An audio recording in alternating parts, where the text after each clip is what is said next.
YS Rajasekhara Reddy సోదరుడిగా Kadapa రాజకీయాల్లో తనకంటూ ఓ ప్రత్యేకత దక్కించుకున్న వ్యక్తి వివేకానందరెడ్డి. అంతేకాక అజాత శత్రువుగా సౌమ్యుడిగా పేరు తెచ్చుకున్న ఆయన హత్యకు గురి కావడం షాకింగ్ గా మారింది. అయితే ఈ హత్య వెనుక పెద్ద కుట్ర ఉన్నట్టు స్పష్టమవుతోంది. అయితే సొంత ఇంటిలోనే హత్యకు గురి కావడం, ఆ సమయంలో ఎవరూ లేకపోవడం పలు అనుమానాలకు తావిస్తోంది. దీనికి తోడు అన్ని గాయాలైన మొదట గుండెపోటుగా పేర్కొనడం కూడా వివాదాస్పదంగా మారింది. వివేకానందరెడ్డి గత కొద్ది రోజులుగా వైఎస్ఆర్ జిల్లాలో విస్తృతంగా ప్రచారం కొనసాగిస్తున్నారు. జమ్మలమడుగు నియోజకవర్గానికి ఇన్ఛార్జ్ అయిన వివేకానందరెడ్డి జిల్లాలోని ఇతర నియోజకవర్గాల్లోనూ జోరుగా ప్రచారం చేస్తున్నారు. చాలా కాలంగా తనకున్న పరిచయాలను ఉపయోగించి అందరినీ కలుపుకుని వెళ్తున్నారు. ఎన్నికల ప్రచారంలో భాగంగా ఆయన గురువారం జమ్మలమడుగు, మైదుకూరులో ప్రచారం నిర్వహించారు. చాపాడు మండలం మధురలో సాయంత్రం 4 గంటల నుంచి 7 వరకు ప్రచారంలో పాల్గొన్నారు. అక్కడి నుంచి 9:30 పులివెందుల చేరుకున్నారు. వివేకానందరెడ్డి భార్య హైదరాబాద్ లో ఉన్నందున పులివెందులలోని ఇంట్లో ఆయన ఒక్కరే ఉన్నారు. ఆయన తలుపులు వేసుకున్నాక డ్రైవర్ వెళ్లిపోయారు. తెల్లారి పిఏ కృష్ణారెడ్డి వచ్చి తలుపులు తట్టగా ఇలాంటి స్పందన లేదు. మరో అరగంట తర్వాత పని మనిషి వచ్చి తలుపులు తట్టినా ఫలితం లేకపోవడంతో హైదరాబాద్ లో ఉన్న వివేకానందరెడ్డి భార్యకు ఫోన్ చేశారు. ప్రచారంలో పాల్గొని వచ్చినందున అలసిపోయి పడుకొని ఉంటారని ఆమె చెప్పడంతో మరింత సమయం నిరీక్షించారు. ఎంతకీ తలుపులు తీయకపోవడంతో వెనుక వైపు కిటికీలోంచి పిలవడానికి వెళ్లగా అక్కడ తలుపు తెరిచి ఉంది. లోపలికి వెళ్లి చూడగా ఆయన రక్తపు మడుగులో పడి ఉన్నారు. తొలుత గుండెపోటు లేదా బ్రెయిన్ హ్యామరేజ్ గా భావించిన తర్వాత పోలీసులకు ఫిర్యాదు చేశారు.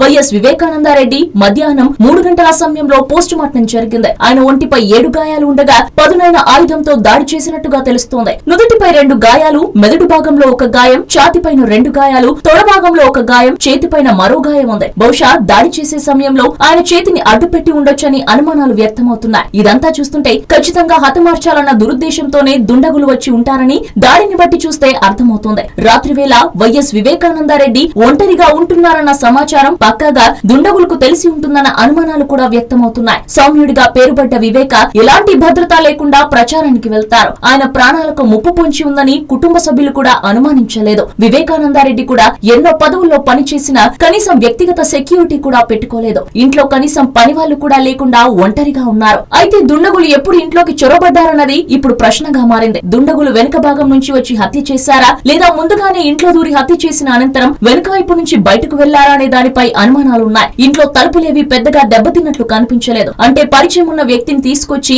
వివేకానందరెడ్డితోనే తలుపులు తీయించారా అన్నది అనుమానాస్పదంగా మారింది. రాత్రి 11 గంటలు అంటే దాదాపుగా అందరూ నిద్రపోయే సమయంలో వైఎస్ వివేకాను హతమార్చాలన్న పక్కా స్కెచ్ తో దుండగులు వచ్చినట్లు తెలుస్తోంది. ఇల్లు, దాని పరిసరాలు ఎలా రావాలి, ఎలా పోవాలి అన్న విషయంలో ముందుగానే రెక్కి చేశారని తెలుస్తోంది. అంతేకాకుండా వివేకానందరెడ్డికి సెక్యూరిటీ లేకపోవడం, ఇంట్లో ఇతర వ్యక్తులు లేకపోవడం దుండగులకు కలిసి వచ్చినట్లు భావిస్తున్నారు. ఎలాంటి అలికిడి లేకుండా ఇంట్లోకి చొరబడడం, తక్కువ సమయంలో హత్య చేయడం, ఆ వెంటనే పారిపోవడం ఇది దుండగుల పథకంగా కనిపిస్తోంది. అంతకుముందే ఆ ప్రాంతంలో కొత్త వ్యక్తులు కనబడితే మురిగే ఈ శునకాన్ని మర్డర్ ప్లాన్ లో భాగంగానే ముందే హత్య చేసినట్టు చెబుతున్నారు. అది ఉంటే ఆ ప్రాంతంలోకి వెళ్లడం కష్టమనే ఉద్దేశంతో ముందుగానే దాన్ని చంపేసినట్టు తెలుస్తోంది. హత్యకు ముందు నిర్వహించిన రెక్కీలో ఈ కుక్కను గమనించిన దుండగులు దాని అడ్డు ముందే తొలగించుకుని హత్యకు పథకం పన్నినట్టు ఆ ప్రాంతవాసులు చెబుతున్నారు. ఇదిలా ఉంటే కొద్ది రోజుల కిందట ఆయన పులివెందులో ఓ ధర్నా చేశారు. ఓ ఇంటి చుట్టూ కార్లు, ద్విచక్ర వాహనాలు అడ్డం పెట్టి ఇంట్లో వాళ్ళు బయటకు రాకుండా దిగ్బంధించి నిరసన చేపట్టారు. ఆ ఇల్లు ఎవరిదో కాదు, తన సోదరుడు వైఎస్ ప్రతాప్ రెడ్డిదే. మైనింగ్ కు సంబంధించిన లావాదేవీల విషయంలో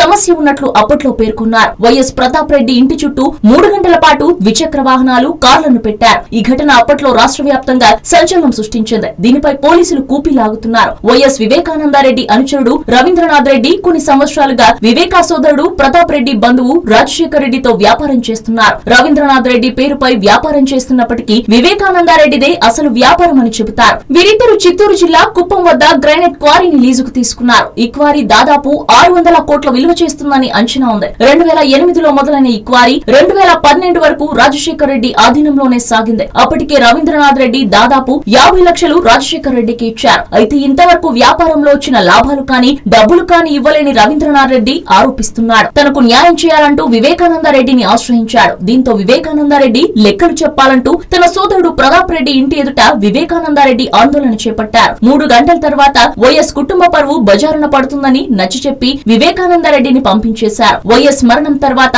పలు అంశాల్లో వైఎస్ కుటుంబంలోనే పదే వివాదాలు తలెత్తుతున్నాయి. జగన్మోహన్ రెడ్డి అందరినీ ఏకతాటిపై ఉంచలేకపోతున్నారని చెబుతున్నారు. ఆ పరిణామాలే ప్రస్తుత పరిస్థితులకు కారణమంటున్నారు. మరోవైపు రాజారెడ్డి హత్య కేసులో నిందితుడిగా ఉండి ఇటీవల కడప జైలు నుంచి బయటకు వచ్చిన సుధాకర్ రెడ్డి హత్యపై వైఎస్ కుటుంబ సభ్యులు అనుమానం వ్యక్తం చేస్తున్నారు. వైఎస్ కుటుంబంపై పగతో సుధాకర్ రెడ్డి చంపి ఉంటారన్న అనుమానాలు వ్యక్తమవుతున్నాయి. ఇక ఈ హత్యపై అధికార విపక్షాలు ఒకరిపై మరొకరు తీవ్ర విమర్శలు చేసుకుంటున్నాయి. టీడీపీ ప్రభుత్వం సిట్ ఏర్పాటు చేసి విచారణ కొనసాగిస్తుండగా వైసీపీ సిబిఐకి అప్పగించాలని చూస్తోంది. మొత్తంగా సొంత ఇంట్లో వివేక ఊహించని రీతిలో మృతి చెందడం తెలుగు రాష్ట్రాల్లో కలకలం రేపుతోంది. మరి ఈ కేసులో ఎలాంటి నిజాలు బయటకు వస్తాయా అన్న ఉత్కంఠ సర్వత్రా నెలకొని ఉంది. హలో, మిమ్మల్నే యోయో టీవీ యాప్ డౌన్లోడ్ చేసుకున్నారా? ఇంకా లేదా? మీ యాప్ స్టోర్ కి వెళ్ళి వెంటనే డౌన్లోడ్ చేసుకోండి. ఈ వీడియో గనుక మీకు నచ్చినట్లయితే లైక్ చేయండి, షేర్ చేయండి అండ్ సబ్స్క్రైబ్ చేయండి.